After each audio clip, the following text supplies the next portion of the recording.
என்னோட லைஃப்ல நிறையவே ட்ரையல் அண்ட் எரராக தான் இருந்திருக்கு.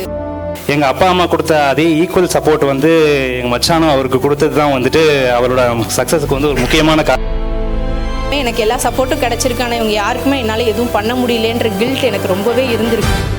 எந்த ஒரு கவர்மெண்ட் எக்ஸாம்ஸ்னாலும் வந்து ஒரு பெர்சவரன்ஸ் தான் வந்து நமக்கு ஒரு சக்ஸஸை கொடுக்கும். Who's cleared her IBPS PO, RRB PO. Let's welcome Chitra and her family.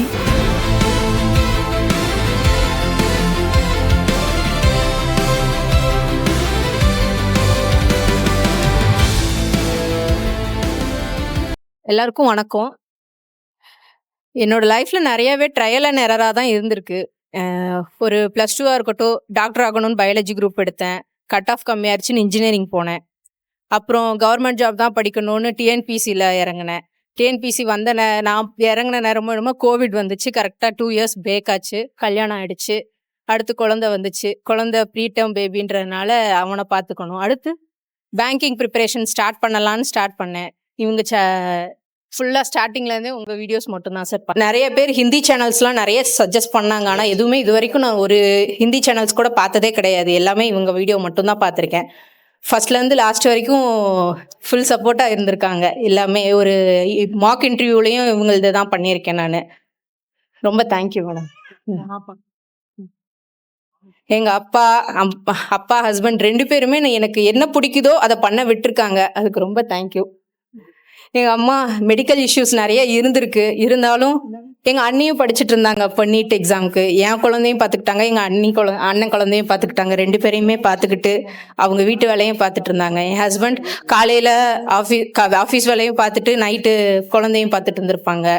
எங்கள் அத்தை மாமானால வர முடியல. அவங்க சென்னையில் இருக்காங்க. அவங்களுமே அங்கேருந்து ஃபினான்ஷியலாக ஏதாவது சப்போர்ட்னா சொல்லு, நான் அனுப்பி வைக்கிறேன், நீ எக்ஸாம் எழுது அப்படின்னு சொல்லியிருந்திருக்காங்க.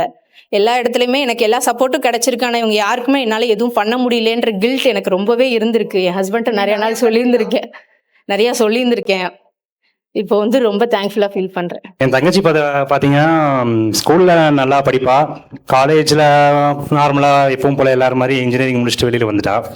முடிச்சுட்டு வந்ததுக்கப்புறம் டிஎன்பிசி ப்ரிப்பரேஷனுக்குன்னு சொல்லி போயிட்டாங்க. அப்புறம் அந்த கரெக்டாக அந்த கோவிட் டைம் எக்ஸாம்ஸ் அதிகமாக வரல.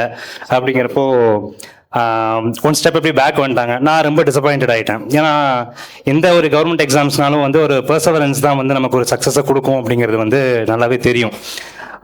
அந்த ஒரு ஃபேஸில் வந்து அப்புறம் கோவிட் முடியும் போது கரெக்டாக மேரேஜ் ஆகிடுச்சு. ஆனால் வந்து அவங்க படித்தாங்கன்னா பாஸ் பண்ணிடுவாங்கன்னு எனக்கு தெரியும். நான் முதல்ல இருந்து அதான் சொல்லிக்கிட்டு இருந்தேன். நீங்கள் உட்காந்து படி. அவள் வந்து ஸ்கூல்லேயே என்ன சொல்லுவா தெரியுங்களா? ஸ்கூலில் எங்கள் அம்மா அவளை படிக்க சொன்னாங்க அப்படின்னா நான் புக்கை திறந்து வச்சுட்டு உட்காந்துருந்தேன்னா உங்களுக்கு என்ன தெரியும்? நான் படிக்கலைன்னு உங்களுக்கு எப்படி தெரியும் அப்படின்னு கேட்பா. ஆனால் வந்து ஓவர் நைட்டில் படித்து பாஸ் பண்ணிவிடுவா, நல்ல மார்க்கும் எடுத்துருவா. அதே தான் வந்து அவள் கவர்மெண்ட் எக்ஸாம்ஸ்லேயே நான் என்ன சொன்னேன்னா, நீ உட்காந்து படிச்சிங்கன்னா பாஸ் பண்ணிவிடுவா, எனக்கு நல்லா தெரியும். ஆனால் என்னைக்கு உட்காந்து படிக்க போகிறேன்னு எனக்கு தெரியல அப்படின்னு சொல்லி அதிகமாக நான் திட்டியிருக்கேன், ரொம்பவே பேசியிருக்கேன். அதுக்கப்புறம் வந்துட்டு கல்யாணத்துக்கு அப்புறம் எங்கள் அப்பா அம்மா கொடுத்த அதே ஈக்குவல் சப்போர்ட் வந்து எங்கள் மச்சானும் அவருக்கு கொடுத்தது தான் வந்துட்டு அவரோட சக்ஸஸுக்கு வந்து ஒரு முக்கியமான காரணம். அவங்க எக்ஸாம் பாஸ் பண்ண அன்னைக்கு வந்து நான் வந்து இன்ஸ்டாவில் ஒரு ஸ்டோரி போட்டப்போ அவளுக்கு எந்த அளவுக்கு நான் அவளுக்கு விஷ் பண்ணணும் அதே தான் மச்சானுக்கும் பண்ணேன்.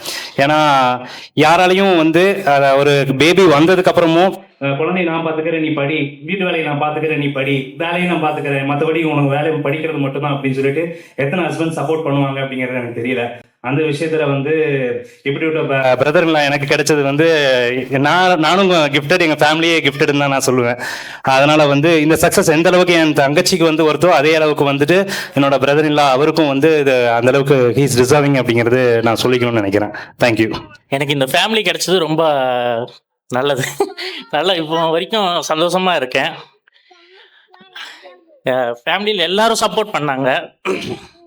அதாவது பசங்களை பார்க்கறதுலேருந்து எல்லாத்துக்கும் ஒரு சப்போர்ட் இருக்கிறதுனால தான் இந்த அளவு வந்திருக்கா. இல்லைன்னா இந்த அளவு வந்திருக்க மாட்டா.